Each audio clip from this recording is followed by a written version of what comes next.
우리 엄마 목걸이랑 똑같아요.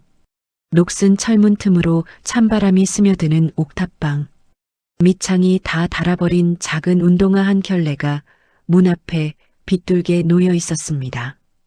그 문 안쪽에서 8살 아이가 떨리는 손으로 문고리를 쥔 채 내뱉은 한마디에 수조원 태양그룹 여회장의 온몸이 순간 굳어버렸습니다. 자식을 잃어본 사람이라면 알 겁니다. 아무것도 아닌 것 같은 한마디가 심장에 꽂히는 그 감각을. 그 목걸이는 30년 전 이 여자가 마포시장 어묵 리어카 앞에서 단 5살짜리 아이 목에 걸어준 것이었어요. 월세 270만 원을 받으러 온 냉정한 집주인이 왜 그 자리에서 말을 잃어버렸는지, 그리고 세입자 임세아가 어떤 사람인지 아직 아무도 모릅니다. 도대체 두 목걸이 안에는 무엇이 들어있는 걸까요? 그때는 몰랐습니다. 이 낡은 금속 하나가 30년을 건너 두 사람의 운명을 송두리째 뒤바꿀 줄은요. 사연 시작 전 구독과 좋아요를 눌러주시고 어디서 듣고 계신지 댓글 남겨주시면 한 분 한 분 정성껏 답글로 보답해 드리겠습니다. 오늘의 사연 시작합니다. 비서실장, 저 사람이 우리 회사 번호를 차단한 거야? 낮고 서늘한 목소리가 회장실 안을 감쌌습니다. 태양그룹 본사 31층.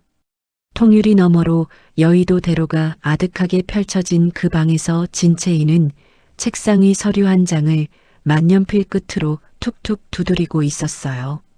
규칙적인 소리였습니다. 화가 난 사람의 소리가 아니었어요. 오히려 그래서 더 차가웠죠. 서류에는 이렇게 적혀 있었습니다. 세입자 임세아. 미납기간 6개월. 미납금액 270만 원. 비서실장이 조심스럽게 앞으로 나섰습니다. 허리를 살짝 굽히며 내용 증명 반송 사실을 보고했죠. 이미 3차례 발송했으나 전부 반송되었다고, 수신자 거부로 처리되었다고, 법무팀에서는 이제 강제 집행 절차를 밟는 것이 맞다고 의견을 냈다고. 채인은 비서실장이 말을 마칠 때까지 서류에서 시선을 거두지 않았습니다. 차단이요. 네, 확인되었습니다. 비서실장이 짧게 보고를 마쳤어요. 그러니까 채인이 천천히 만년필을 내려놓았습니다. 전화를 차단하고 내용 증명을 거부하고 그래도 계속 살고 있다는 거야. 그렇습니다. 채인의 손가락이 서류 위를 천천히 움직이다가 멈췄습니다. 정확히는 이름 석자 위에서였죠. 임세아. 손가락 끝이 그 이름 위에 잠깐 얹혀 있다가 아무 일도 없었다는 듯 다시 만년필을 잡았습니다. 법무팀은 됐어. 채인이 고개를 저었습니다. 강제 집행은 내가 결정할게. 아직 아니야. 비서실장이 조심스럽게 입을 열었어요. 하지만 회장님, 기간이 이미 6개월이고 당사자가 모든 연락을 차단하고 있는 상황이라 내가 직접 가볼 거야. 비서실장의 눈이 미세하게 커졌습니다. 당혹감이었지만 그것을 입 밖으로 꺼내는 사람이 아니었어요. 직접 말씀이십니까? 왜? 못 가는 이유라도 있어? 비서실장이 재빨리 고개를 숙였습니다. 채인이 코트를 집어들었어요. 소매에 팔을 꽂으면서 말을 이었죠. 사정 봐주다 보면 끝도 없어. 눈을 봐야 본심을 알 수 있어. 사람의 태도가 문제인 거니까. 이 사람에게는 금액의 크기가 아니라 원칙의 무게가 중요하다는 것이었죠. 비서실장이 앞장서려 했습니다. 채인이 손을 들었어요. 뒤에서 따라와. 명품 구두의 굽이 텅 빈 회장실 복도를 날카롭게 때렸습니다. 딱, 딱, 딱 소리가 이어지는 동안 비서실장이 그 뒤를 묵묵히 따랐고 지하 주차장에서 검은색 세단의 문이 열렸어요. 채인이 뒷좌석에 탑승했습니다. 비서실장이 조수석에서 내비게이션에 목적지를 입력했어요. 화면 속 지도에 빨간 점이 찍혔습니다. 마포구 재개발 구역. 차가 지하 주차장을 빠져나오자 여의도의 빛이 앞유리를 가득 채웠습니다. 채인의 눈이 잠깐 그 빛 위에 머물렀어요. 그리고 천천히 창밖으로 시선을 돌렸습니다. 아무런 표정이 없었어요. 차가 여의도 대로를 벗어나는 데는 오래 걸리지 않았어요. 그러나 그 다음부터가 달랐습니다. 대로가 골목으로 바뀌고 골목이 더 좁은 골목으로 이어졌습니다. 아스팔트의 결이 달라졌어요. 낡고 빛바랜 색으로 군데군데 패인 자국들로. 건물들도 달라졌어요. 유리와 철골 대신 시멘트와 슬레이트 지붕들이 어깨를 맞대고 서 있었습니다. 세단이 멈췄습니다. 채인이 문을 열었어요. 명품 구두의 앞코가 빛바랜 아스팔트 위에 내려섰습니다. 첫 발자국부터 어딘가 어울리지 않는 소리가 났죠. 비서실장이 앞장서려 했습니다. 뒤에서 기다려. 채인이 짧게 말하고 먼저 걸었어요. 혼자서 빌라 입구 쪽으로. 입구를 들어서는 순간이었습니다. 냄새가 먼저였어요. 습기와 곰팡이 그리고 오래된 기름때가 뒤섞인 냄새가 코끝을 찔렀습니다. 채인에게 이 냄새는 낯선 게 아니었어요. 오히려 너무나 익숙했죠. 어디서 맡았던 것인지는 지금 이 순간 떠올리지 않으려 했어요. 채인이 턱을 치켜들었습니다. 흔들리지 않겠다는 다짐처럼. 계단이 시작됐습니다. 좁고 가파른 계단이었어요.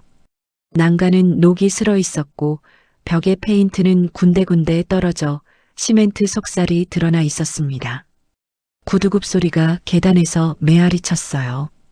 올라갈수록 소리가 좁아지는 느낌이었습니다. 채인의 오른손이 반사적으로 벽에 닿았어요. 아 하고 채인이 손바닥을 때려 했죠. 그런데 떼기 전에 잠깐 멈췄습니다. 퇴색한 시멘트의 거칠고 찬 질감이 손바닥에 닿았어요. 낯설지 않았습니다. 이 기울기, 이 좁음, 이 계단 폭이 뼛속 어딘가에 새겨진 것처럼 몸이 먼저 기억하고 있었어요.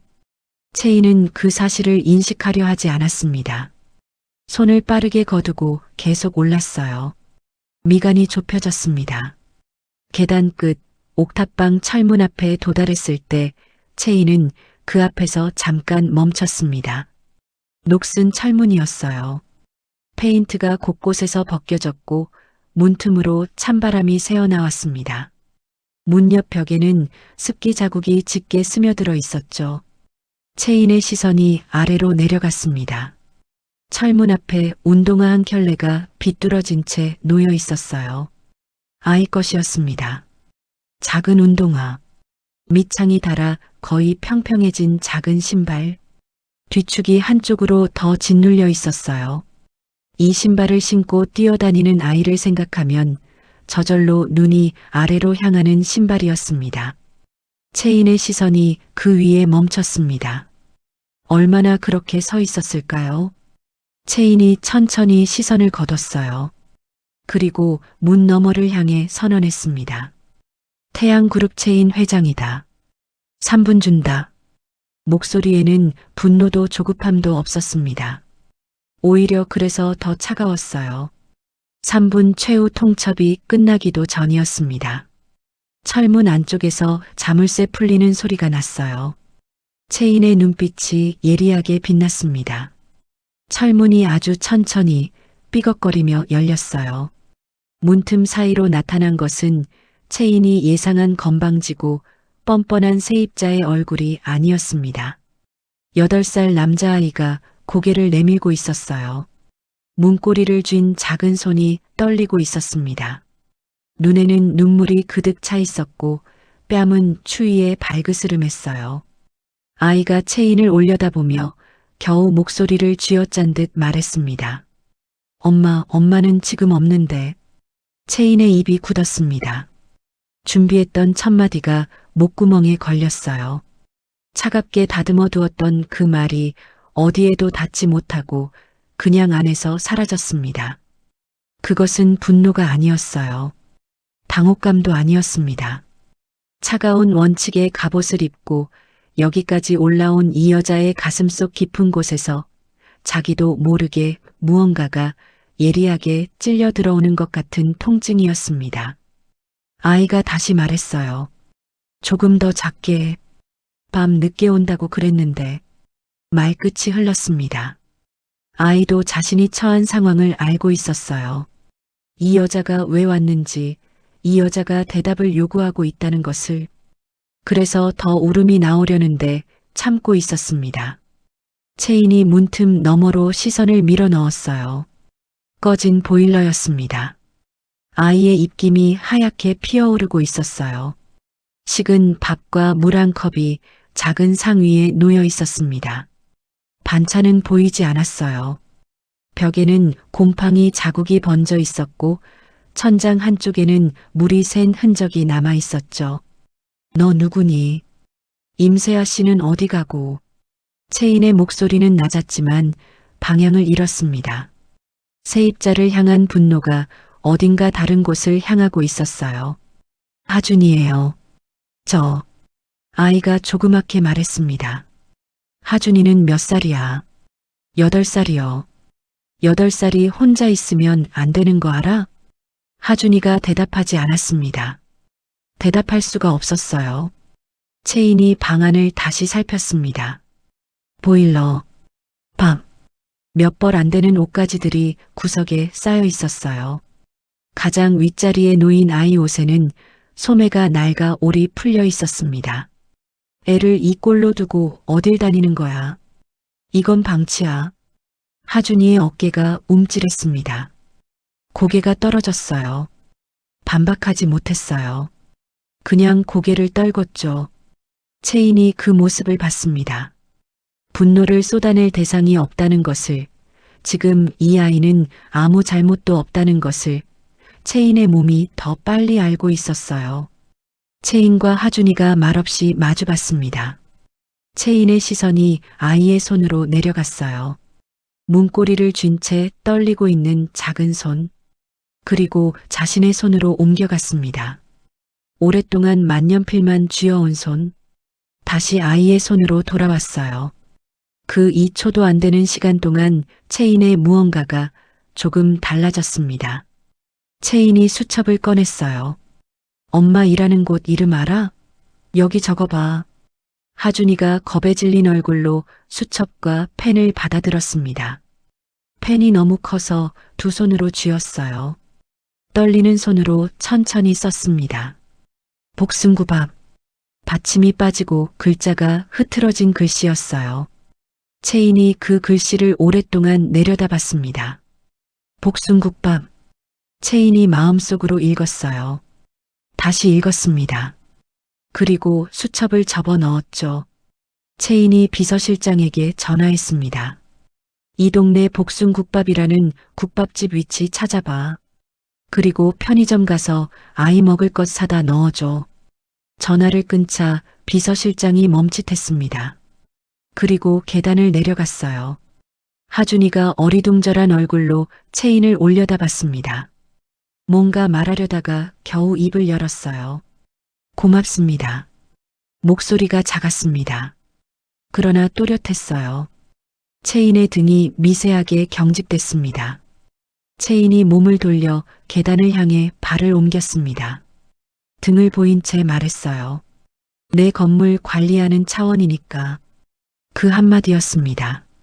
우리 건물에서 애 굶어 떨고 있는 꼴 보고 싶지 않으니까 라는 말이었어요. 채인이 그것을 차갑게 포장했을 뿐이었죠. 저기, 하준이가 불렀어요. 채인이 멈췄습니다. 저기 할머니. 채인이 천천히 고개를 돌렸어요. 하준이가 채인의 코트기 사이로 드러난 무언가를 가리키고 있었습니다. 낡은 금색 펜던트 목걸이였어요.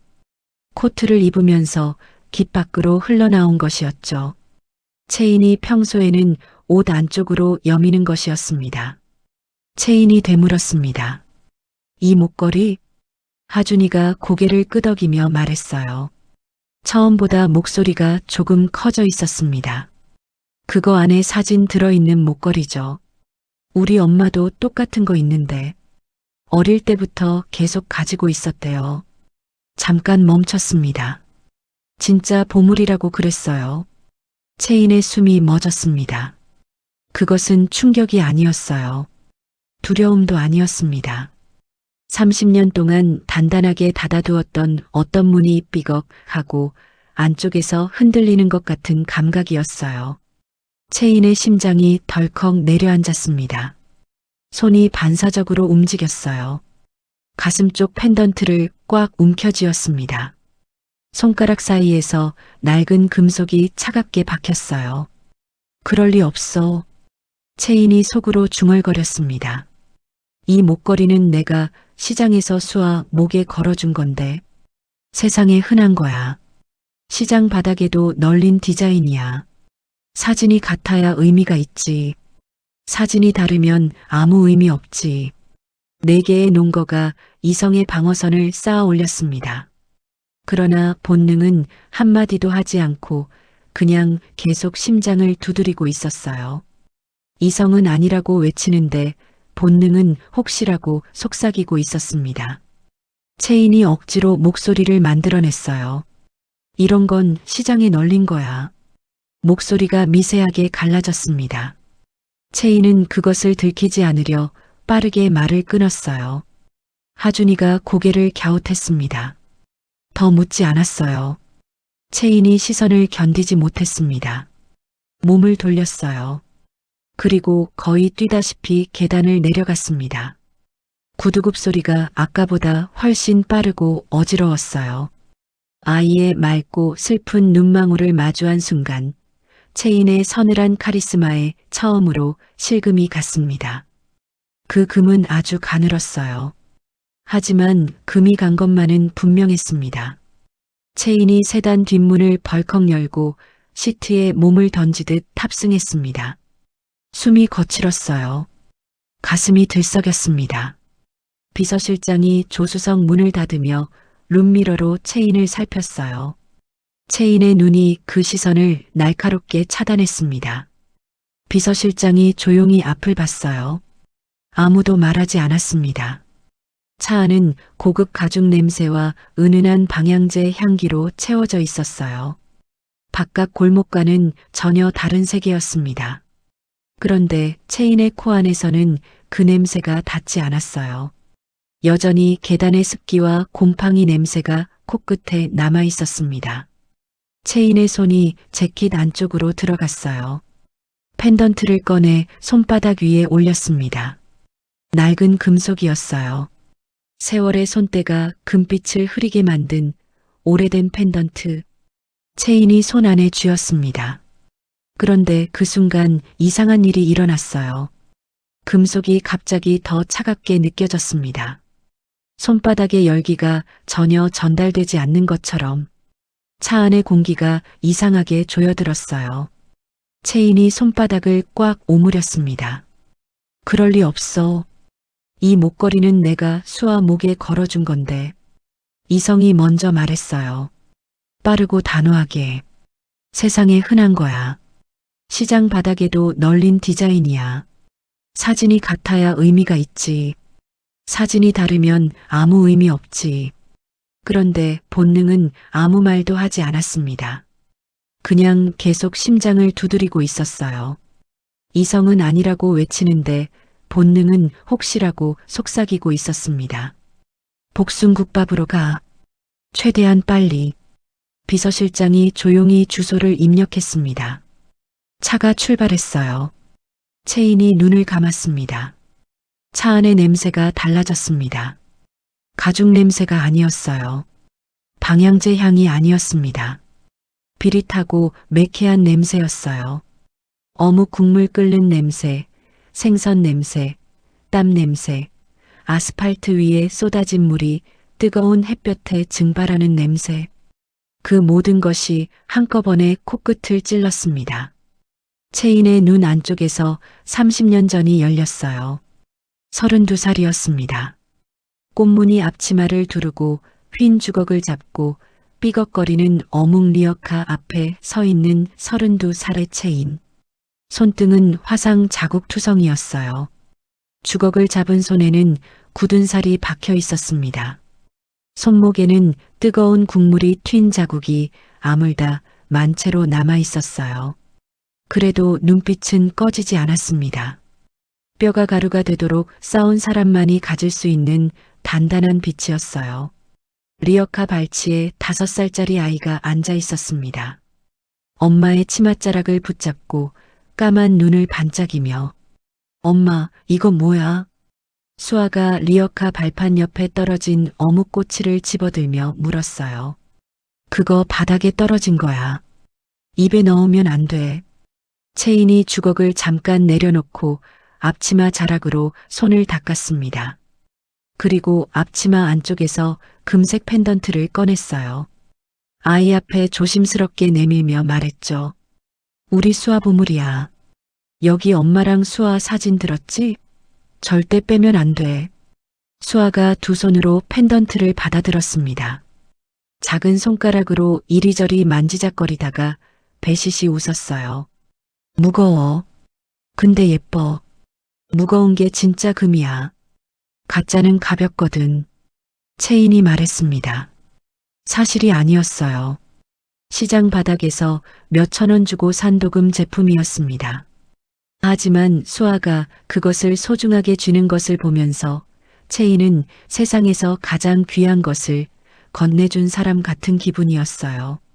수아가 그 웃음을 채인에게 보냈습니다. 그 웃음을 보면 하루치 피로가 가셨어요. 어묵 국물 속에 손을 담그는 일이 조금도 괴롭지 않아졌죠. 채인이 가까스로 웃고 다시 주걱을 움켜잡았습니다. 엄마, 나 목에 걸어줘. 이따가. 지금은 엄마가 바빠. 이따가 아니고 지금. 수아야. 지금. 채인이 한숨을 쉬었습니다. 그리고 허리를 굽혀 수아 목에 펜던트를 걸어줬어요. 낡은 체인이 작은 목 위에 살포시 내려앉았습니다. 이제 됐어? 응. 수아가 두 손으로 펜던트를 감싸쥐며 활짝 웃었어요. 그때 호루라기 소리가 터졌습니다. 날카롭고 높은 소리였어요. 한 번이 아니었습니다. 연달아. 반속반 떴다. 누군가 외쳤어요. 시장이 한순간에 뒤집어졌습니다. 리어카들이 사방으로 움직이기 시작했고 상인들이 짐을 집어들고 달리기 시작했어요. 고함 소리, 발소리, 물건 쏟아지는 소리, 아이들 우는 소리가 한꺼번에 뒤섞였습니다. 채인이 왼손으로 수아의 손을 꽉 잡았습니다. 오른손으로 리어카를 끌어당겼어요. 수아야, 엄마 치마 꼭 잡아. 절대 놓치면 안 돼. 응, 잡았어. 수아가 고개를 끄덕이며 채인의 치맛자락을 두 손으로 움켜쥐었습니다. 채인이 리어카를 당기며 골목 쪽으로 방향을 틀었어요. 왼손에는 수아의 손, 오른손에는 리어카. 사람들이 사방에서 밀려왔습니다. 그때 누군가의 어깨가 채인의 등을 거칠게 밀쳤어요. 채인의 몸이 앞으로 쏠렸습니다. 리어카가 기울었어요. 어묵 국물이 쏟아지기 시작했습니다. 채인이 비명을 지르며 양손으로 리어카 손잡이를 붙잡았어요. 그 순간이었습니다. 수아의 손이 채인의 왼손에서 빠져나가기 시작했어요. 채인은 그 찰나를 평생 기억합니다. 땀에 젖은 말랑한 손가락 두 마디가 먼저 미끄러졌어요. 작고 부드러운 두 마디가 채인의 손바닥을 스쳐 지나갔습니다. 세 번째 손가락이 채인의 손바닥을 한 번 긁고 떨어졌어요. 채인은 리어카를 잡은 손 때문에 돌아서지 못했습니다. 네 번째, 다섯 번째 손가락이 공중에서 허우적거리다 그곳에 없었어요. 그 0.1초가 30년이 됐습니다. 채인이 정신을 차렸을 때 왼손이 비어 있었어요. 아무것도 없었습니다. 수아야. 채인이 미친 듯이 주위를 훑었습니다. 인파 사이, 리어카 뒤, 골목 어귀. 어디에도 수아가 없었어요. 멀어지는 발소리 너머로 아이 울음소리 같은 것이 희미하게 들려오다 멀어졌습니다. 그것이 수아의 울음인지 다른 아이의 울음인지 알 수 없었어요. 체인이 리어카를 내팽개쳤습니다. 신발이 벗겨진 채로 골목을 뛰었어요. 수아의 이름을 목이 찢어져라 불렀습니다. 수아야, 수아야, 수아야. 그 이름이 골목벽에 부딪혀 되돌아왔습니다. 체인의 목소리만이었어요. 수아의 목소리는 없었습니다. 체인이 거칠게 숨을 몰아쉬었습니다. 눈을 떴어요. 차창 바깥으로 골목들이 스쳐 지나가고 있었습니다. 손등이 젖어 있었어요. 이마에서 흘러내린 것인지 눈에서 흘러내린 것인지 구분할 수 없었습니다. 체인이 낮게 말했어요. 혼잣말이었습니다. 내 손으로 그 아이의 손을 놨어. 잠깐 멈췄어요. 고작 어묵판이 뭐라고. 그 죄책감은 하루도 빠짐없이 체인의 가슴을 짓눌러 왔어요. 성공하면 잊힐 줄 알았습니다. 돈이 쌓이면 묻어질 줄 알았어요. 그러나 수조 원이 쌓인 지금도 그 0.1초는 1mm도 줄어들지 않았습니다. 회장님, 복숭국밥 골목 진입했습니다. 비서실장의 목소리가 들렸어요. 체인이 펜던트를 코트 안으로 밀어 넣었습니다. 이를 악물었어요. 착각이야. 정신 똑바로 차려, 진체인. 차창 너머로 낡은 골목이 펼쳐졌습니다. 어딘가 낯설지 않은 풍경이었어요. 체인의 눈가가 이미 뜨겁게 달아올라 있었습니다. 세단이 복숭국밥 앞 골목에 멈췄습니다. 체인이 간판을 바라봤어요. 미동도 없었습니다. 복숭국밥. 낡고 기름때 밴 간판이었어요. 유리창 너머로 환한 불빛이 새어나오고 있었습니다. 그리고 그 불빛 안에 사람이 있었어요. 여자였습니다. 머리망을 쓰고 낡은 앞치마를 두르고 가마솥 앞에서 일하는 여자. 뒷모습이었어요. 등 쪽으로 땀이 배어 티셔츠가 달라붙어 있었습니다. 동작이 빠르고 거침없었어요. 주걱을 잡은 손이 단단해 보였습니다. 체인이 그 뒷모습에서 눈을 떼지 못했습니다. 저렇게 살고 있었구나. 체인의 속이 조용히 조여들었어요. 여기서 뼈가 빠지도록 일하고 있었어. 꽃무늬 앞치마, 휜 주걱, 삐걱거리는 리어카. 30년 전 마포시장의 32살 자기 자신이 그 뒷모습 위에 겹쳐 보였습니다. 두 사람이 같은 모양의 등으로 서 있었어요. 체인의 코끝이 시큰해졌습니다. 손이 참은 고리를 향해 뻗어가려고 했어요. 그 순간이었습니다. 손이 멈췄어요. 고리 바로 앞에서였습니다. 체인의 손가락 끝이 차가운 금속에 닿기 직전 멈췄어요. 숨이 짧아졌습니다. 가슴 한가운데 어딘가가 오그라드는 것 같은 감각이었어요. 두려움이었습니다. 체인이 평생 이름 붙이지 않으려 했던 그 감각. 만약 저 여자가 아니라면 그 생각이었어요. 정확히는 만약 저 여자가 정말 수아라면 두려움이 두 번째 두려움을 불렀습니다. 수조원 자산의 회장으로 처음 나타나는 것이었습니다. 그 첫마디가 돈 내라 가되는 거였어요. 30년 동안 찾아 헤매다 마주친 자리에서 집주인으로 먼저 서는 거였습니다. 그게 맞는 재회야? 내가 원했던 게 그거야? 발이 떨어지지 않았어요.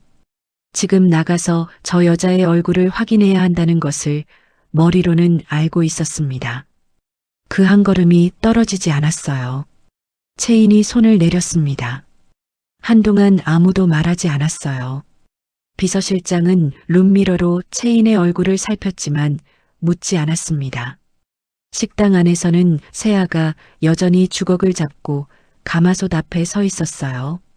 아무것도 모른 채 돌아가. 체인이 낮게 말했어요. 오늘은 그냥 가자. 비서실장이 묻지 않고 조용히 차를 출발시켰습니다.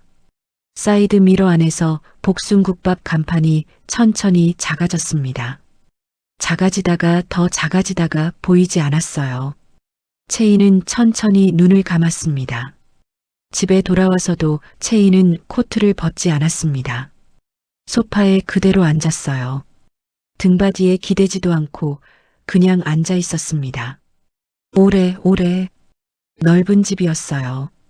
가구가 반듯하게 놓인 집이었습니다. 오늘 다녀온 그 옥탑방과는 모든 것이 달랐어요. 그런데 채인의 눈 안에는 그 옥탑방이 남아 있었습니다. 꺼진 보일러가, 식은 밥이, 밑창이 다른 작은 운동화가. 채인의 손이 안쪽으로 들어갔어요. 펜던트를 꺼냈습니다. 손바닥 위에 올려놓고 열었어요. 작은 사진이 있었습니다. 30년의 세월에 빛이 바랜 사진이었어요. 꽃무늬 배경 앞에서 젊은 여자가 5살짜리 아이를 무릎에 앉히고 웃는 사진. 두 사람 모두 눈을 가늘게 뜨고 웃고 있었습니다. 채인이 그 사진 위에 오늘 본 하준이의 얼굴을 겹쳐봤어요. 까만 눈, 둥근 뺨, 떨리는 손. 수아야. 채인이 낮게 불렀습니다. 아무도 없는 방에 혼자 부른 이름이었어요. 대답이 없었습니다. 당연한 일이었죠.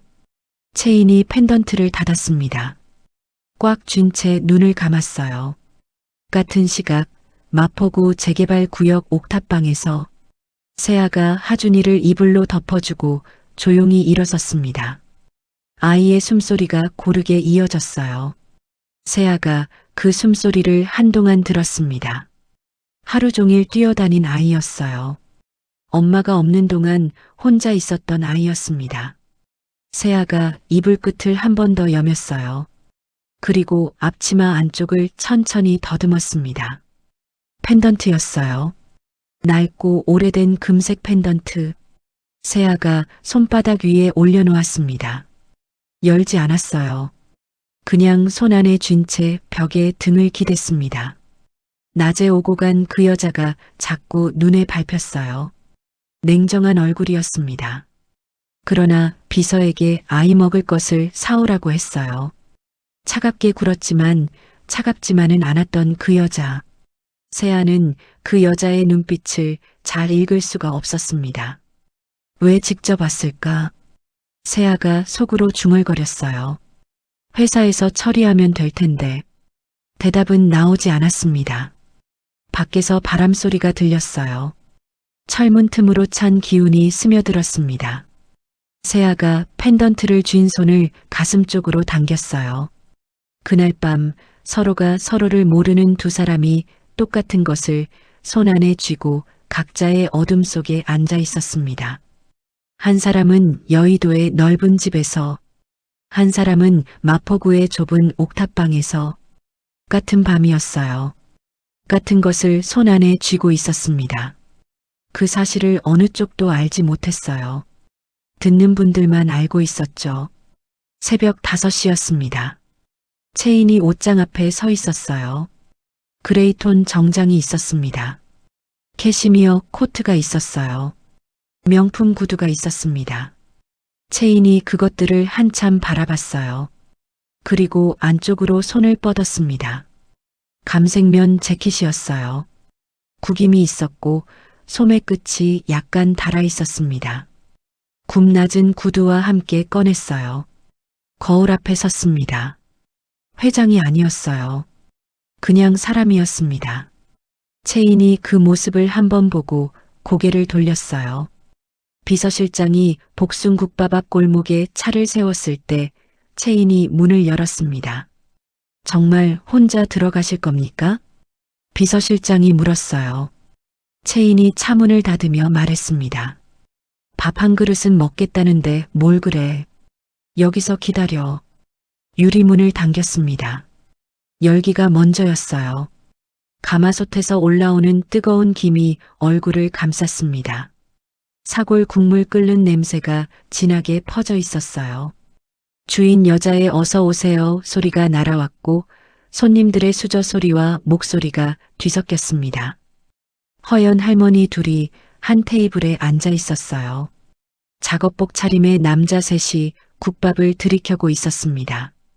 채인이 주방이 가장 잘 보이는 안쪽 구석 자리를 골랐어요. 메뉴판을 펼쳤습니다. 시선은 이미 주방 안으로 가 있었어요. 새하였습니다. 머리망을 쓰고 낡은 앞치마를 두른 채 뚝배기 4개를 양팔에 들고 테이블 사이를 빠져나오고 있었어요. 동작에 망설임이 없었습니다. 손목의 각도, 발걸음의 간격, 몸의 중심 이동이 오랜 훈련으로 굳어진 사람의 것이었어요. 뚝배기가 흔들리지 않았습니다. 채인이 그 손을 봤어요. 뼈가 가루가 되도록 몸을 쌓은 사람만이 가질 수 있는 단단한 손이었죠. 세아가 테이블을 돌아 채인 쪽으로 왔습니다. 오래 기다리셨죠? 마스크 위로 눈꼬리를 살짝 올리며 말했어요. 오래 이렇게 살아온 사람의 습관처럼 단단해진 웃음이었습니다. 뚝배기를 내려놓으려 손을 뻗는 순간이었습니다. 채인의 시선이 그 손등 위에서 멈췄어요. 오른손 손등이었습니다. 길고 오래된 화상 흉터가 있었어요. 세월의 희게 바랜 흉터였습니다. 그 위에 아직 붉은새 화상 자국이 겹쳐 있었어요. 오래된 상처 위에 새 상처가 덮인 손등이었습니다. 세아가 뚝배기를 내려놓으며 허리를 굽혔습니다. 그 찰나였어요. 두 눈이 정면으로 마주쳤습니다. 채인의 숨이 한 박자 멎었어요. 그것은 분노가 아니었습니다. 당혹도 아니었어요. 채인은 그 눈을 알고 있었습니다.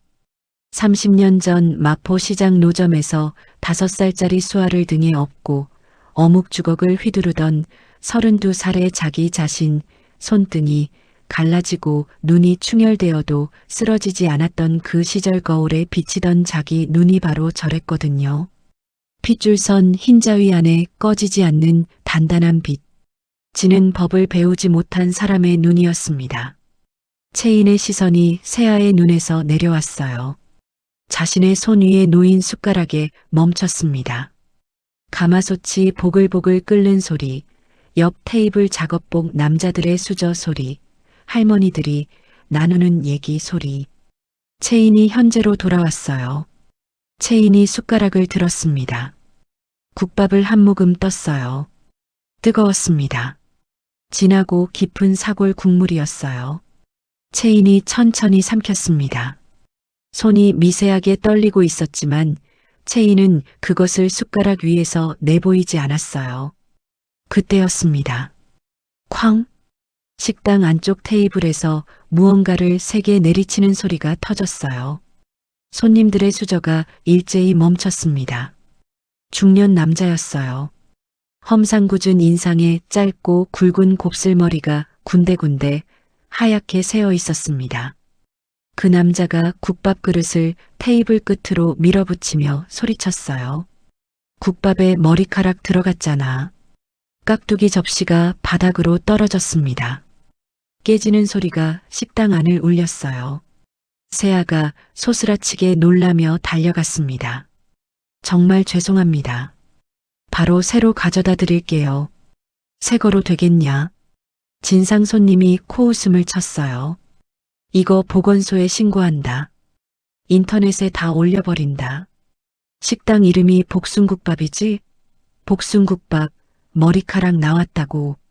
동네방네 다 알려줄게. 세아의 눈가가 빨갛게 달아오르기 시작했습니다. 입술이 떨렸어요. 정말 죄송합니다. 식사 금액은 받지 않겠습니다. 그게 사과야? 나는 지금 정신적 충격을 받은 거야. 위로금 내놔. 안 그러면 진짜 다 올려버린다고. 진상 손님이 휴대폰을 꺼내 들었습니다. 식당 안을 향해 대놓고 촬영 버튼을 누르려 했어요. 그때였습니다. 주방 안쪽에서 주인 아주머니가 뛰어나왔어요.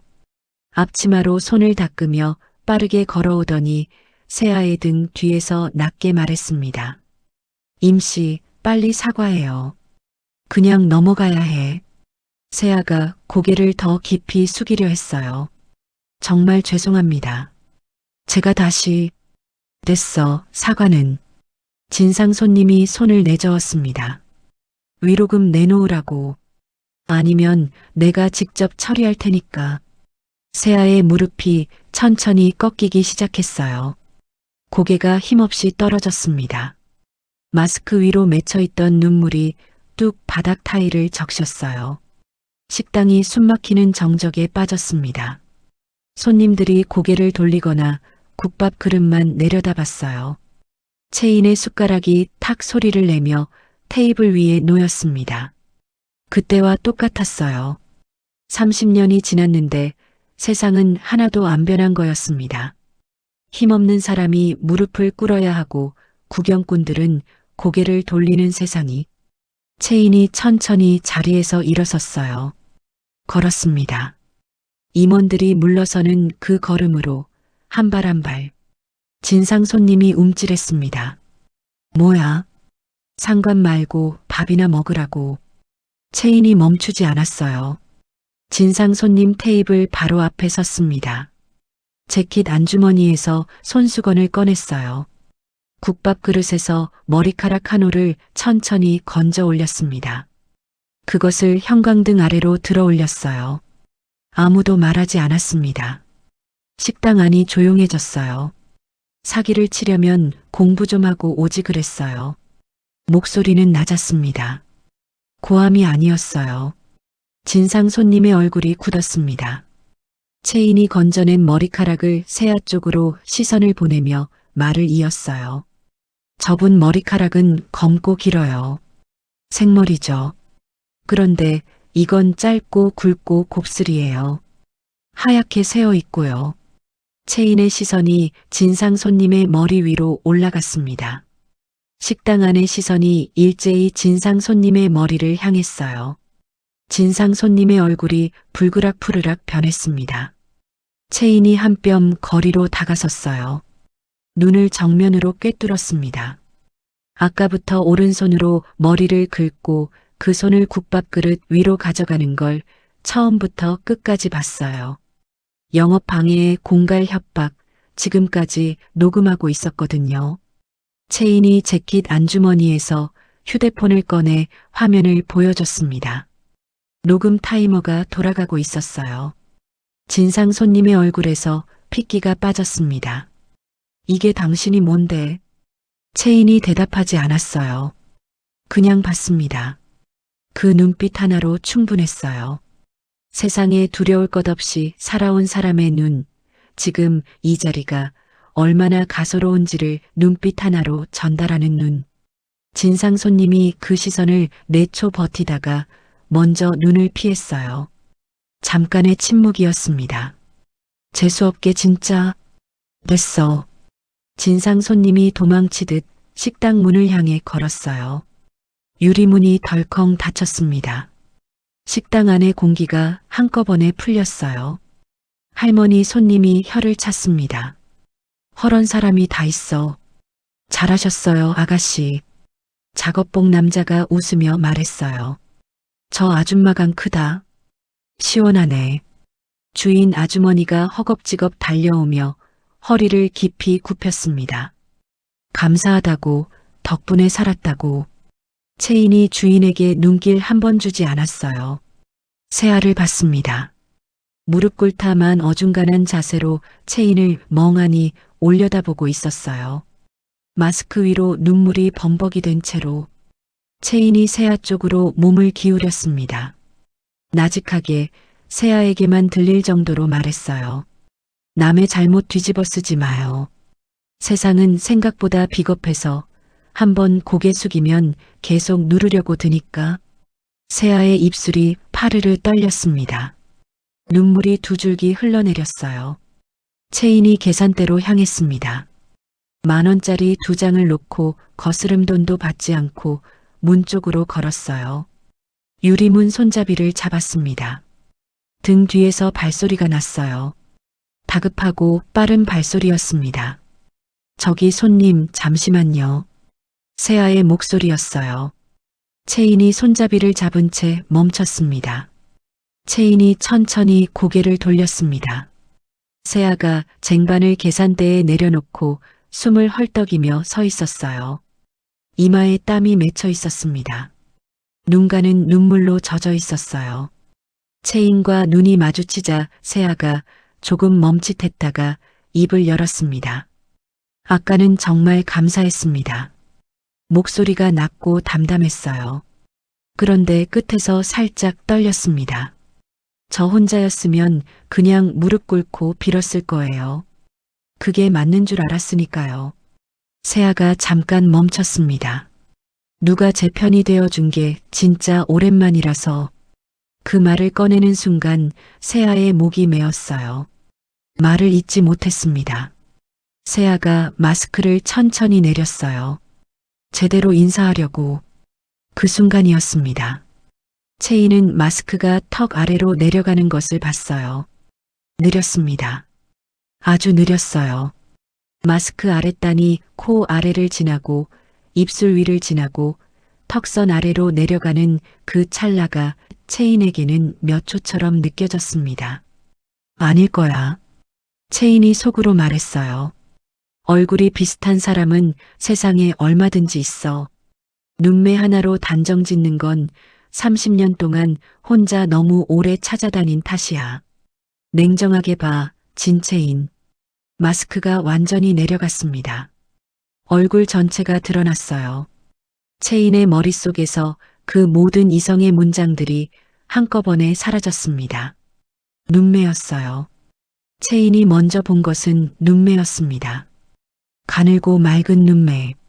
그 다음이 콧날이었어요. 오뚝하고 단단한 콧날. 그 다음이 턱선이었습니다. 광대뼈 아래 움푹 파인 그늘. 까맣고 깊은 눈동자. 채인은 그 얼굴을 알고 있었습니다. 30년 동안 수천 번 상상해 온 얼굴이었어요. 사진 속 5살짜리 아이가 자랐다면 어떤 얼굴이 되었을지 밤마다 눈을 감고 그려왔던 그 얼굴이 지금 눈앞에 있었습니다. 채인의 손에 들려있던 가방이 바닥으로 툭 떨어졌어요. 잡으려는 생각조차 하지 못했습니다. 하준이의 말이 귓속에서 메아리 쳤어요. 우리 엄마 목걸이랑 똑같아요. 그 말이 이제야 비로소 완전한 문장이 됐습니다. 채인의 귀 안쪽에서 그 목소리가 한 번 더 울렸어요. 우리 엄마 목걸이랑 똑같아요. 우리 엄마 목걸이랑. 채인의 다리에서 힘이 빠졌어요. 몸이 휘청거렸습니다. 채인이 옆 의자 등받이를 두 손으로 움켜잡았어요. 손가락 마디가 하얗게 됐습니다. 세아가 채인의 팔을 잡아 의자에 앉혔어요. 어디 많이 아프세요? 병원 불러드릴까요?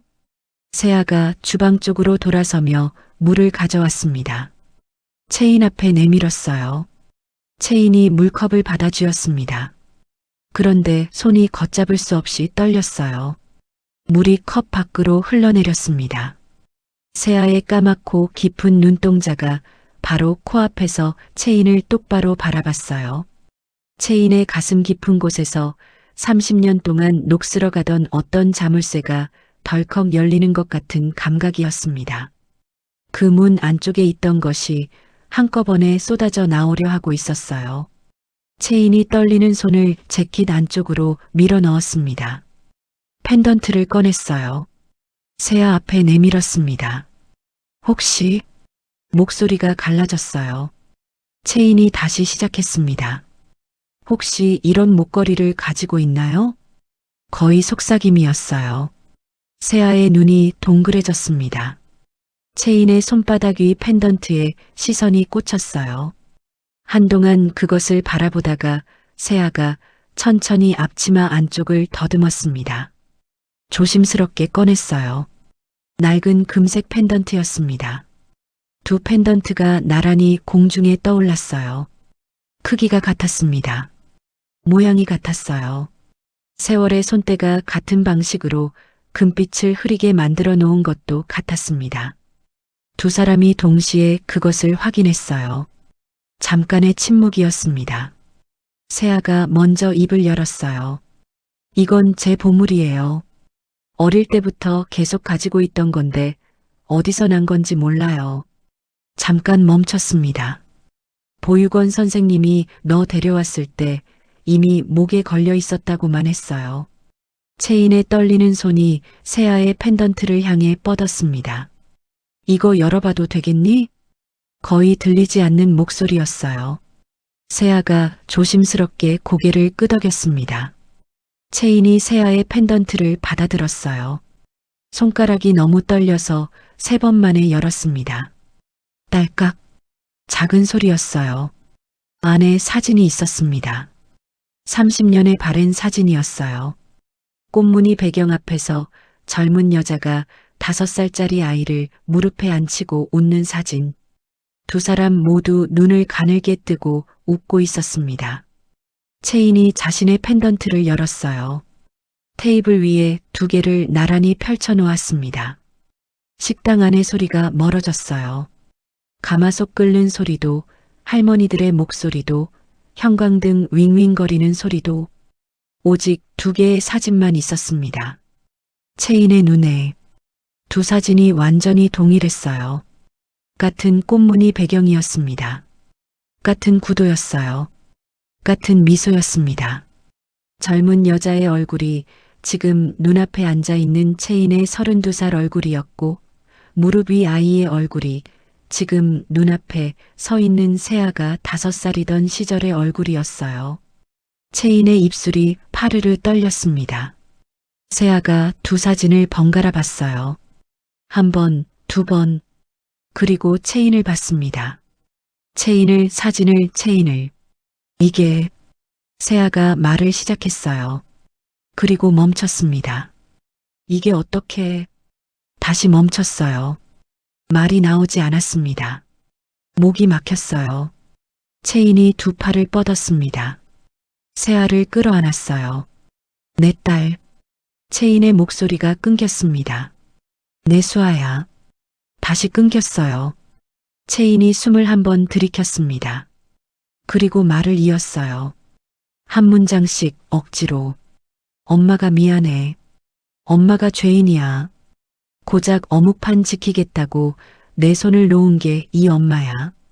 수조원 자산의 회장이 낡은 앞치마를 두른 젊은 여자의 어깨에 얼굴을 묻고 울었습니다.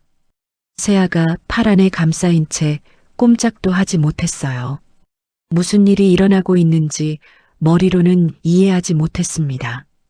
이 낯선 여자가 자신을 딸이라고 부르는 것이, 수아라고 부르는 것이 어떤 의미인지 아직 닿지 않았어요. 그런데 체온이 낯설지 않았습니다. 이 팔의 온도, 이 어깨의 넓이, 이 울음소리의 떨림이 뼛속 어딘가에 새겨진 것처럼 몸이 먼저 알고 있었어요. 머리가 모른다고 해도 몸이 먼저 알고 있었습니다. 수아의 눈에서 이유 모를 눈물이 흘러내리기 시작했어요. 2 사람의 울음소리가 낡은 국밥집 홀 안에 겹쳐 울렸습니다. 주방에서 가마솥이 보글보글 끓는 소리만 이어졌어요. 세상이 멈춘 것 같았습니다. 그 안에서 2 사람만 떨고 있었어요. 눈물이 잦아들었습니다. 2 사람이 식당 구석 테이블에 마주 앉았어요. 점심 장사가 끝나 있었습니다. 식당 주인은 주방 안으로 들어가 있었어요. 남은 손님도 없었습니다. 가마솥이 낮고 조용하게 끓는 소리만 흘렀습니다. 수아가 2 펜던트를 번갈아 만지작거렸어요. 열지는 않았습니다. 그냥 손끝으로 쓸었어요. 정말... 수아가 입을 열었습니다. 정말 제 엄마예요? 목소리가 작았어요. 확인하는 목소리가 아니었습니다. 믿어도 되는지 묻는 목소리였어요. 저를 찾고 있었어요? 체인이 고개를 끄덕이는 대신 수아의 손을 잡았습니다. 2 손으로 꽉 쥐었어요. 하루도 안 찾은 날이 없었어. 경찰서를 수백 번 들락거리고 전단지를 붙이고 사람을 써서 전국을 뒤졌어. 수아 이름을 이름으로 적은 전단지가 이 나라 방방곡곡에 붙어 있었어. 체인이 잠깐 멈췄어요. 성공하면 잊힐 줄 알았는데 하루도 줄어들지 않았어. 수아가 체인을 바라봤습니다. 수아야, 넌 어떻게 살아온 거니? 수아가 창밖을 봤습니다. 골목 어귀로 오후 햇살이 비스듬히 들어오고 있었어요. 잠깐의 침묵이었습니다. 그냥 살았어요. 채인이 말했습니다. 그냥이 얼마나 많은 건지 나는 알아. 수아가 채인을 한번 올려다봤어요. 수아가 말을 시작했어요. 시장 바닥에서 울다가 경찰한테 데려가 보육원에 들어간 것. 18배 보육원에서 나와 식당 서빙으로 시작한 것. 청소 일을 하고 공장 포장 일을 하고 옥탑방 보증금을 모은 것. 짧은 문장들이었어요. 과장이 없었습니다. 청소 일할 때는요. 수아가 말을 이었어요. 새벽 4시에 나갔어요. 거리가 비어 있으면 오히려 좋았어요. 아무도 없으니까.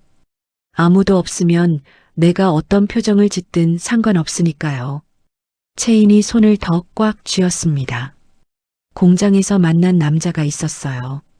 수아가 잠깐 멈췄습니다. 임신 소식을 전했더니 연락이 끊겼어요. 하준이가 태어나고 2돌이 됐을 때 병원에서 말하더라고요. 수아가 다시 창밖을 봤습니다. 골목 안쪽으로 아이들이 뛰어가는 소리가 들렸다 멀어졌어요. 선천성 심장 질환이라고요. 채인의 미간이 미세하게 떨렸어요. 수아가 채인을 봤습니다. 수술을 해야 하는데 돈이 없으니까 약으로 버티는 거예요. 약값이 한 달에 45만 원이에요. 채인이 입술을 꽉 다물었습니다. 월세도 45만 원이었어요. 채인의 숨이 멎었어요. 둘 다 낼 수는 없었어요. 식당 안이 조용해졌습니다. 가마솥 끓는 소리만 낮게 이어졌어요. 수아가 말을 이었습니다.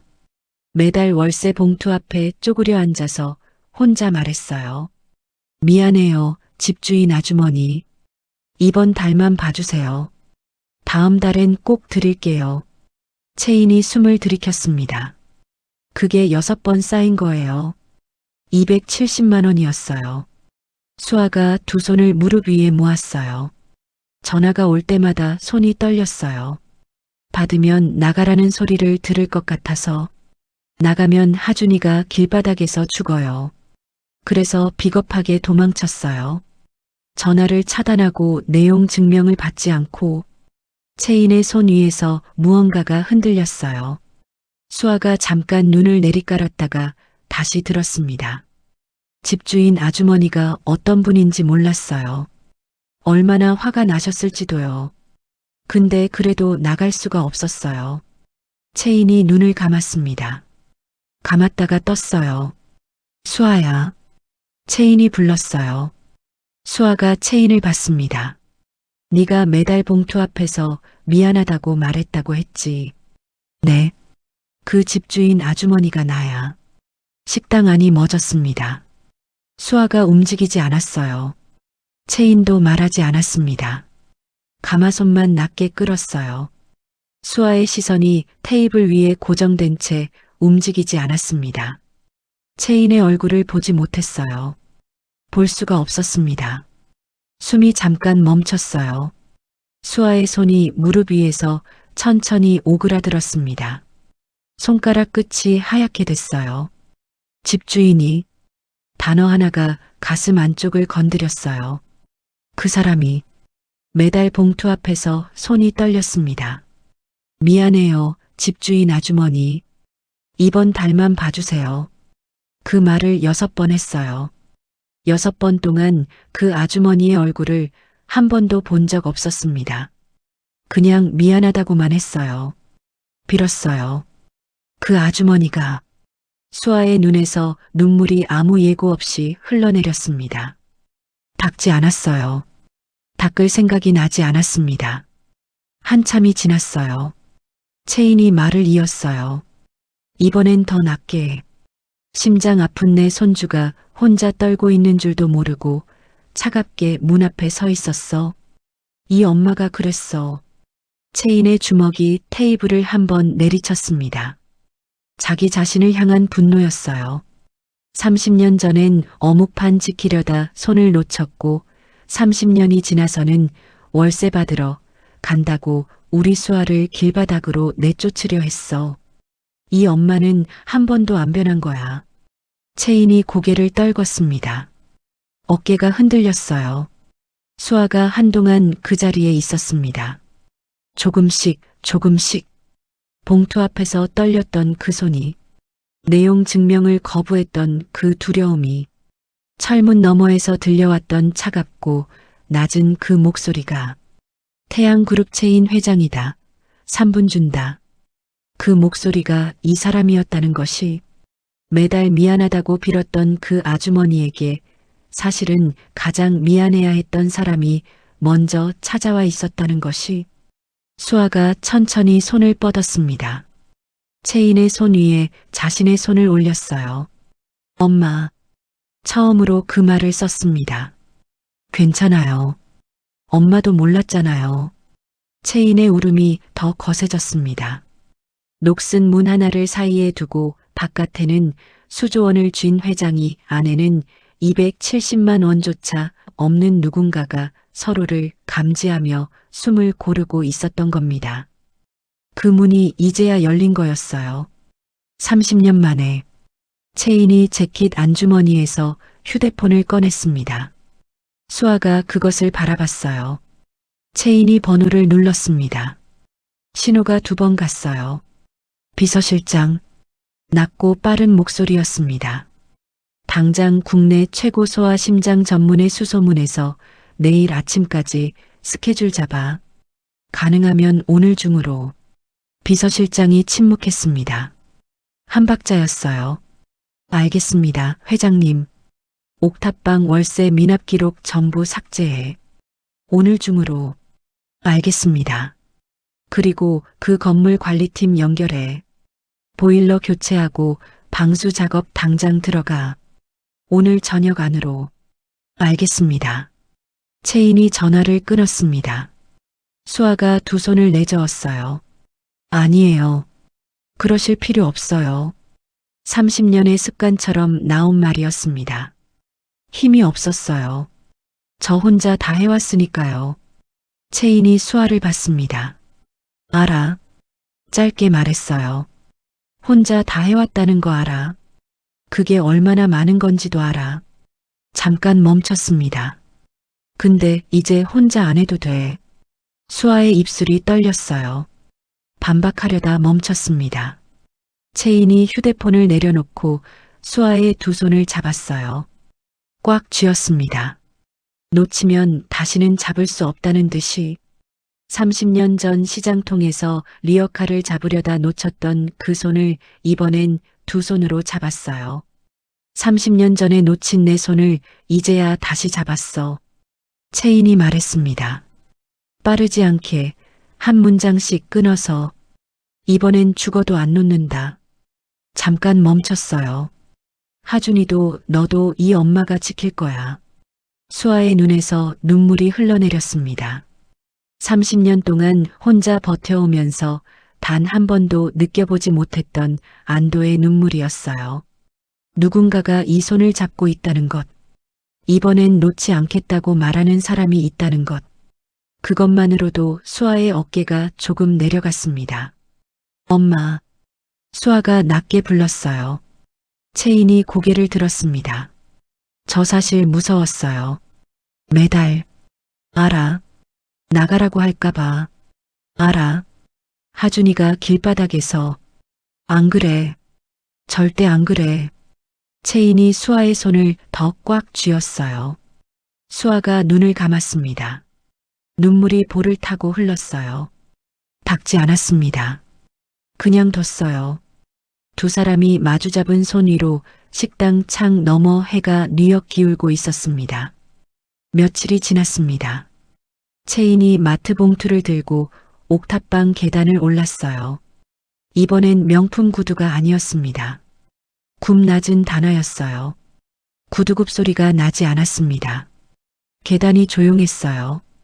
처음 올라왔을 때와 같은 계단인데 소리가 달랐습니다. 철문 앞에 섰습니다. 노크했어요. 안쪽에서 발소리가 났어요. 작고 빠른 발소리였습니다. 철문이 열렸어요.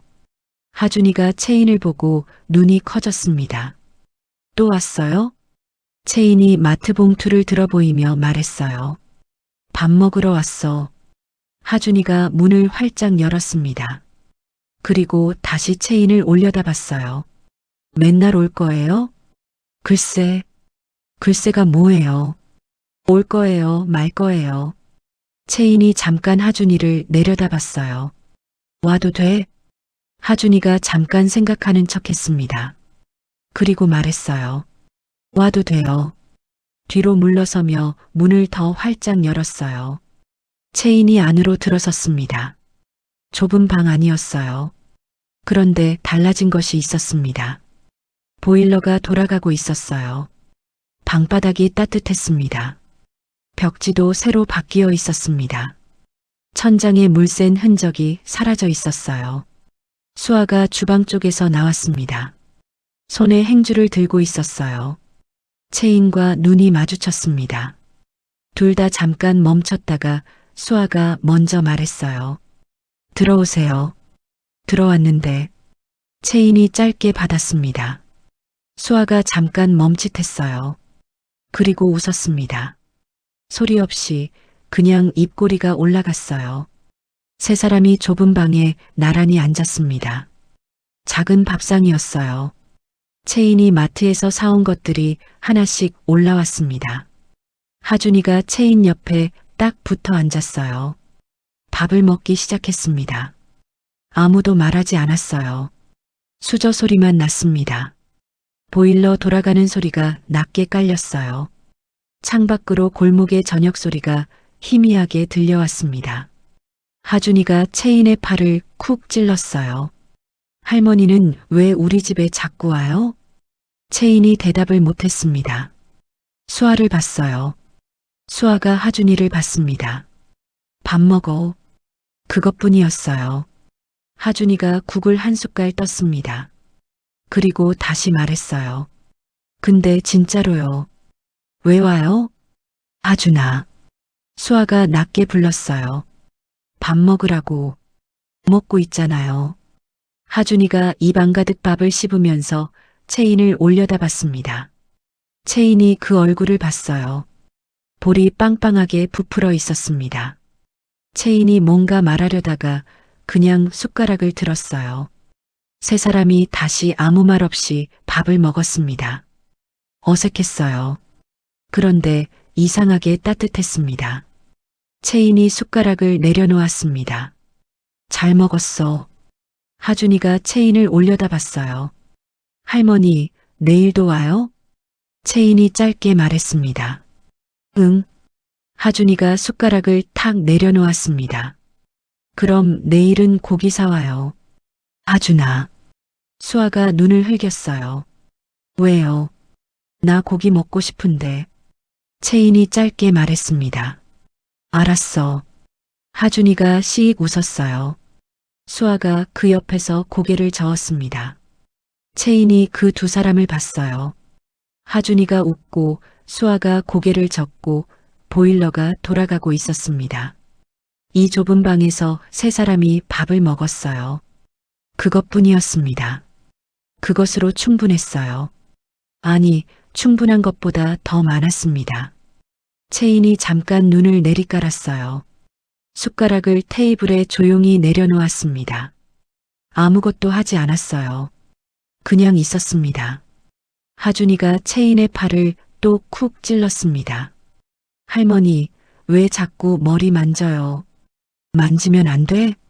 만져도 돼요. 하준이가 이번엔 머리를 흔들지 않았어요. 채인이 그것을 들었습니다. 숟가락을 내려놓은 채 움직이지 않았어요. 창밖 골목에서 저녁 소리가 들려왔습니다. 보일러가 낮게 돌아갔어요. 채인의 눈이 창 너머 어딘가에 잠깐 머물렀다가 내려왔습니다. 수아가 밥상을 치우려 몸을 일으켰어요. 고개를 돌렸습니다. 채인에게 등을 보였어요. 어깨가 들썩였습니다. 들키지 않으려고 고개를 더 돌렸지만 어깨가 들썩이는 건 숨길 수가 없었어요. 채인이 그것을 봤습니다. 아무 말하지 않았어요. 그냥 봤습니다. 이 밥상에서 세 사람이 함께 밥을 먹었다는 것. 내일 또 온다고 말했다는 것. 하준이가 고기를 사오라고 했다는 것. 그것들이 지금 수아의 어깨를 흔들고 있었습니다. 다음 달이 있다는 것.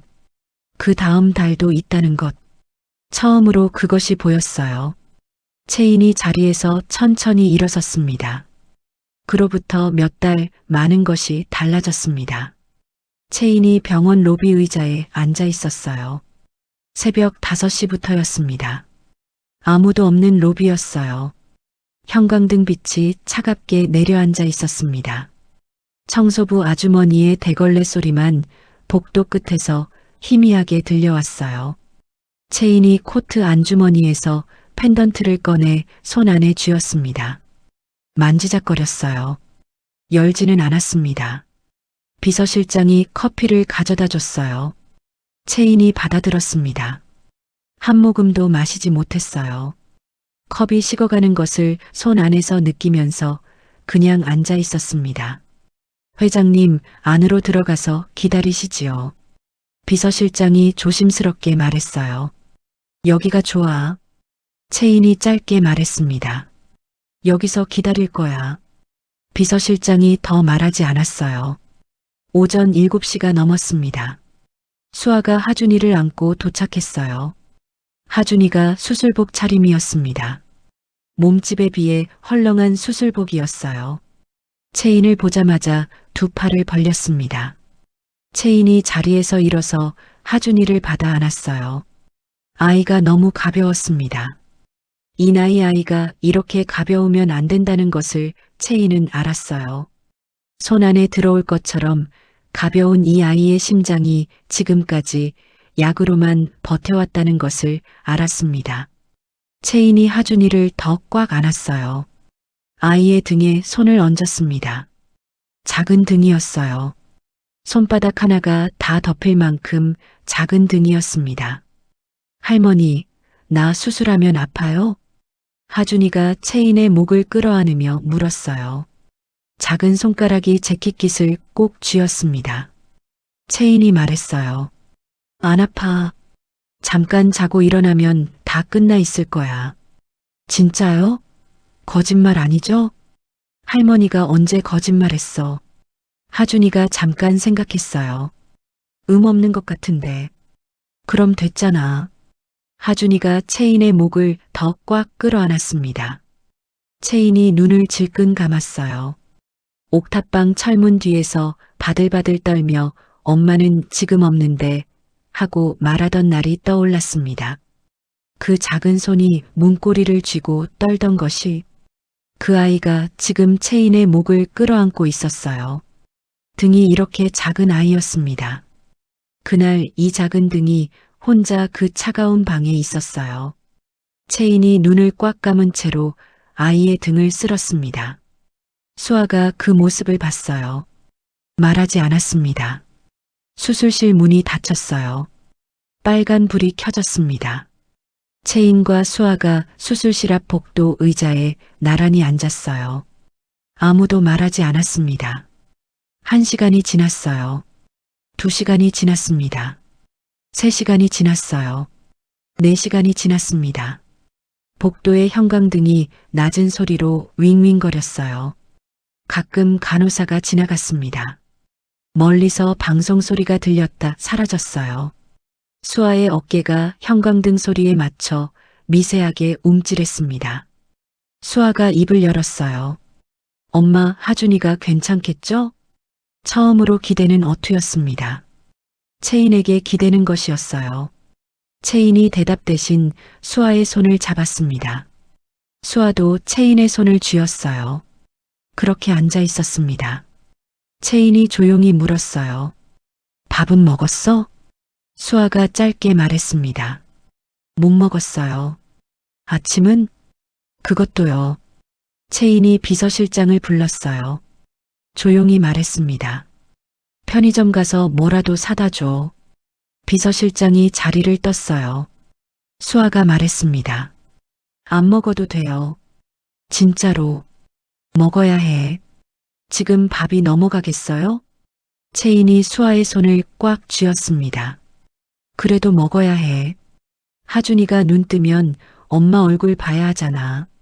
쓰러져 있으면 안 되잖아. 수아가 말을 잇지 못했어요. 눈물이 차오르기 시작했습니다. 두 사람이 손을 맞잡은 채 5번째 시간이 흘렀어요. 수술실 문이 열렸습니다.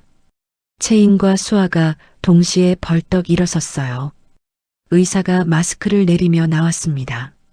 채인이 그 얼굴을 읽으려 했어요. 눈썹의 각도를, 입술의 모양을. 수술 잘 끝났습니다. 의사가 말했어요. 경과는 지켜봐야 하지만 지금 상태로는 아주 양호합니다. 수아의 다리에서 힘이 빠졌습니다. 주저앉으려 했어요. 채인이 잡았습니다. 두 사람이 복도 한가운데서 서로를 껴안았어요. 그것뿐이었습니다. 말이 없었어요. 말을 찾을 수가 없었습니다. 그냥 서로를 껴안고 울었어요. 두 사람의 울음소리가 텅 빈 복도에 울렸습니다. 지나가던 간호사가 걸음을 멈추고 바라봤어요. 아무도 말리지 않았습니다. 회복실에서 하준이가 눈을 떴습니다. 채인이 침대 곁에 앉아 있었어요. 하준이가 천천히 눈을 맞췄습니다. 그리고 웃었어요. 할머니, 나 안 아팠어. 진짜 자고 일어났더니 끝났어. 채인이 웃었습니다. 그 웃음 안에 얼마나 많은 것이 담겨 있었는지는 채인만 알았어요. 할머니가 거짓말하는 거 봤어? 앞으로도 안 볼 거야. 하준이가 방긋 웃었습니다. 할머니, 응, 나 이제 뛰어다녀도 돼요? 채인이 잠깐 의사를 봤어요. 의사가 고개를 끄덕였습니다. 뛰어다녀도 돼. 진짜요? 진짜야. 하준이가 두 주먹을 불끈 쥐었어요. 고기도 먹어도 돼요? 채인이 웃음을 참았습니다. 그건 의사 선생님한테 물어봐. 선생님, 고기 먹어도 돼요? 의사가 웃으며 말했어요. 회복되면 먹어도 됩니다. 됐다. 하준이가 이불 속에서 발을 버둥거렸어요. 채인이 그 모습을 봤습니다. 토실토실해진 볼이 불룩했어요. 혈색이 돌아와 있었습니다. 수아가 침대 옆에서 하준이의 손을 잡은 채 소리 없이 울었어요. 고개를 숙인 채였습니다. 하준이가 눈치채지 못하도록. 그러나 하준이의 몸이 다 나아가고 있었습니다. 그것으로 충분했어요. 기자회견장이었습니다. 플래시가 터졌어요. 마이크가 여러 개 놓인 단상 앞에 채인이 서 있었습니다. 정장이었어요. 그레이톤 정장 위에 낡은 금색 펜던트가 이번엔 코트 안이 아닌 바깥에 걸려 있었습니다. 숨기지 않았어요. 채인이 마이크 앞에 섰습니다. 준비된 원고가 있었어요. 채인이 그것을 내려다봤습니다. 그리고 옆으로 밀었어요. 기자들이 술렁이기 시작했습니다. 이 재단은 제 속죄입니다. 기자들의 손가락이 멈췄습니다. 저는 30년 전 제 아이의 손을 놓친 엄마이며 30년 뒤 그 아이에게 월세를 독촉한 집주인입니다. 기자들이 다시 술렁였어요. 누군가 손을 들려 했습니다. 채인이 추가 질문을 받지 않았어요. 단상을 내려왔습니다. 태양재단은 그렇게 출범했어요. 미혼모 자립 지원과 미아 찾기를 두 축으로 하는 재단이었습니다. 채인이 처음부터 끝까지 직접 설계했어요. 수조원의 자산 일부가 재단으로 들어갔습니다. 기자회견이 끝나고 채인은 마포구 재개발 구역으로 갔어요. 낡은 빌라였습니다. 옥탑방이 있는 그 건물이었어요. 일꾼들이 며칠째 작업을 하고 있었습니다. 벽지를 뜯고 새로 발랐어요. 보일러를 새 것으로 교체했습니다. 따뜻한 이불이 들어갔고 작은 책상이 들어갔어요. 창문에 커튼이 달렸습니다. 계단도 달라졌어요. 녹슨 난간이 새 것으로 교체됐습니다. 벽 페인트가 밝은 색으로 새로 칠해졌어요. 채인이 그 계단을 다시 올랐습니다. 처음 올랐을 때와 같은 계단이었어요. 그런데 달랐습니다. 소리가 달랐어요. 발밑의 느낌이 달랐습니다. 녹슨 철문이 새로 칠해져 있었어요. 밝은 하늘색이었습니다. 채인이 그 문 앞에 섰어요. 잠깐 바라봤습니다. 철문 앞에 낡은 운동화가 놓여있던 자리였어요. 밑창이 닳아 거의 평평해진 작은 신발이 있던 자리였습니다. 지금은 알록달록한 아이들 신발이 여러 켤레 가지런히 놓여 있었어요. 작은 것들이었습니다. 파란 것, 노란 것, 빨간 것. 채인이 그것들을 내려다봤어요. 이제 막 시작된 신발들이 놓여 있었습니다. 수아는 더 이상 마스크를 쓰지 않았어요. 복숭국밥을 나와 재단 일을 함께 시작했습니다. 본래 이름으로 고개를 들고 살아가고 있었어요. 어느 날 아침이었습니다. 채인이 재단 사무실에 들어서는데 수아가 먼저 와 있었어요. 서류를 들여다보고 있었습니다. 채인이 그 옆을 지나가다가 멈췄어요. 일찍 왔네. 일 있어서요. 밥은 먹었어? 수아가 고개를 들었습니다. 먹었어요. 엄마는요? 채인이 잠깐 멈췄어요.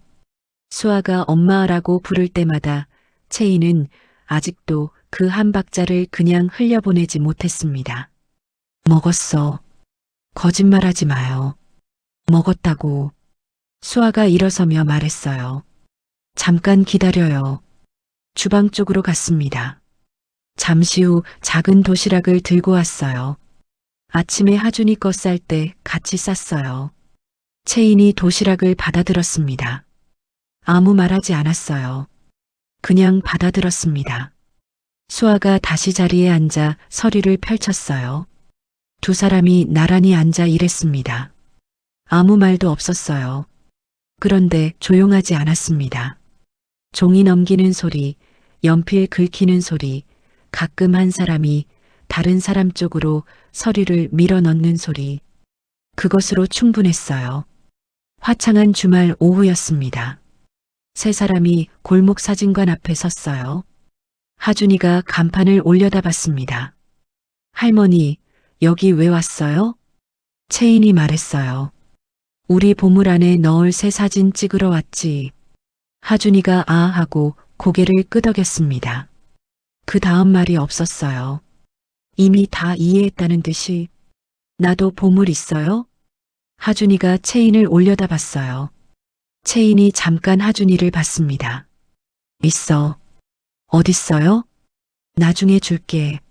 언제요? 오래 살면. 하준이가 잠깐 생각하더니 말했어요. 그럼 오래 살아요. 채인이 짧게 말했습니다. 그래야지. 사진관 문을 열었어요. 작은 종이 딸랑 울렸습니다. 안으로 들어서자 낡은 조명이 반겼어요. 카운터 뒤에 나이든 사진관 주인이 앉아 있었습니다. 벽 쪽으로 배경 천들이 걸려 있었어요. 흰 것, 파란 것, 그리고 꽃무늬 천이 있었습니다. 수아가 꽃무늬 배경 천 앞에서 멈췄어요. 한 발짝 더 가려다 멈췄습니다.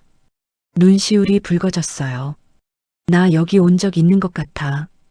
혼잣말처럼 조용히 말했습니다. 몸이 기억해요.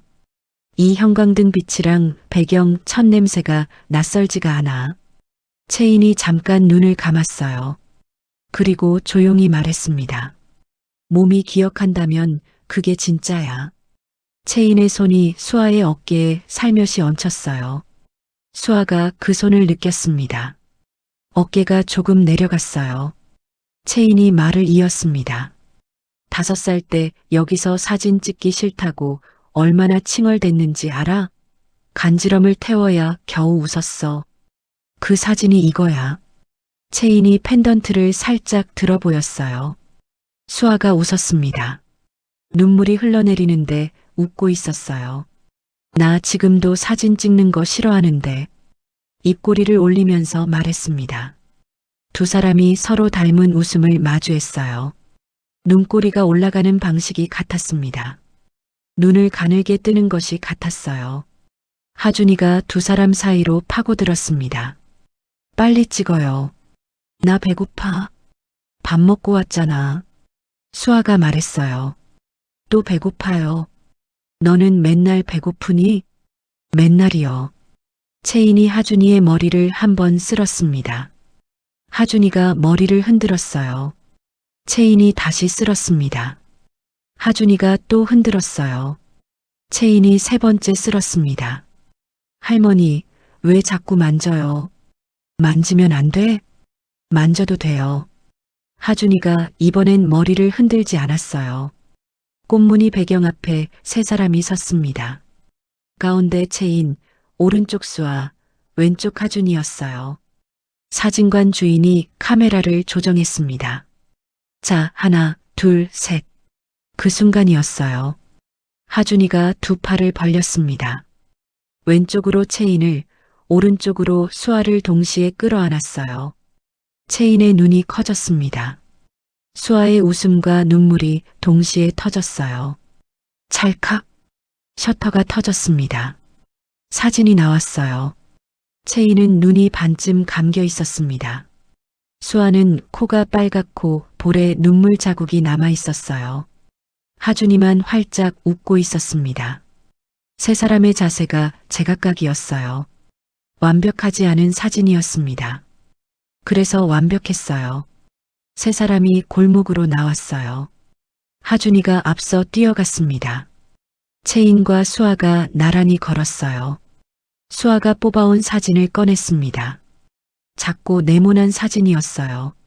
수아가 자신의 펜던트를 열었습니다. 안쪽 낡은 사진을 조심스럽게 빼냈어요. 30년 된 사진이었습니다. 그것을 손바닥 위에 올려놓고 잠깐 바라봤어요. 꽃무늬 배경, 젊은 엄마, 5살 아이. 수아가 그 사진을 한 번 더 봤습니다. 그리고 천천히 접었어요. 조심스럽게 2번 가슴 주머니 안에 넣었습니다. 버리지 않았어요. 그냥 간직하기로 했습니다. 그리고 새 사진을 펜던트 안에 넣었어요. 딸깍, 펜던트가 닫혔습니다. 수아가 채인을 봤어요. 엄마, 수아가 말했습니다. 이제 이 목걸이 안 열어봐도 돼요. 잠깐 멈췄어요. 엄마 얼굴 알아요. 눈앞에 있으니까. 채인이 대답하지 않았습니다. 대신 수아의 손을 잡았어요. 30년 전 마포 시장통에서 놓쳤던 그 손을 이번엔 꽉 쥐었습니다. 수아도 채인의 손을 꽉 쥐었어요. 두 사람이 그렇게 잠깐 서 있었습니다. 골목 안으로 오후 햇살이 길게 들어왔어요. 앞서 달려가던 하준이가 돌아섰습니다. 할머니, 엄마, 뭐해요? 빨리 와요. 배고파? 국밥 먹으러 가자. 채인이 말했어요. 그래, 가자. 오늘은 할머니가 쏜다. 하준이가 두 팔을 번쩍 들었습니다. 고기도 추가해요. 또 고기야. 수아가 말했어요. 저번에도 고기, 그전에도 고기. 맛있잖아요. 하준이가 씩 웃었습니다. 그리고 골목 끝을 향해 뛰어갔어요. 채인과 수아가 걸었습니다. 오후 햇살이 골목 안으로 길게 들어왔어요. 두 사람의 그림자가 나란히 골목 바닥에 길게 뻗었습니다. 채인의 코트 깃밖으로 펜던트가 흔들렸어요. 수아의 가슴 쪽에서 펜던트가 흔들렸습니다. 하준이의 발소리가 골목 끝에서 멀어졌습니다. 세 사람의 그림자가 오후 햇살 속으로 천천히 걸어갔어요. 새벽 4시에 일어나 아무도 없는 거리를 걸었던 사람. 봉투 앞에 쪼그려 앉아 미안하다고 혼자 중얼거렸던 사람. 아이가 아픈데 약값과 월세 사이에서 손이 떨렸던 사람. 오늘 이야기 속 주인공 수아는 그렇게 살아왔습니다. 고진감래라 했습니다. 쓴 것이 닿으면 반드시 단 것이 온다고요. 버티고 또 버텨온 시간 끝에 30년 만에 내민 손이 있었습니다. 지금 이 순간 혼자 다 해내고 있는 분이 계시다면 오늘 이야기가 작은 위로가 되었으면 합니다.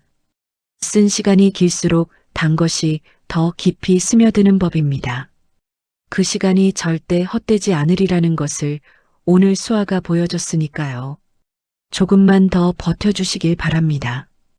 오늘의 이야기가 당신의 마음에 작은 울림을 드렸다면 앞으로도 당신의 나날에 잔잔한 위로가 될 이야기들로 찾아뵐 수 있도록 구독과 좋아요를 눌러주세요. 그리고 사연의 주인공을 위한 따뜻한 말씀도 댓글로 부탁드립니다. 당신의 오늘을 늘 응원합니다.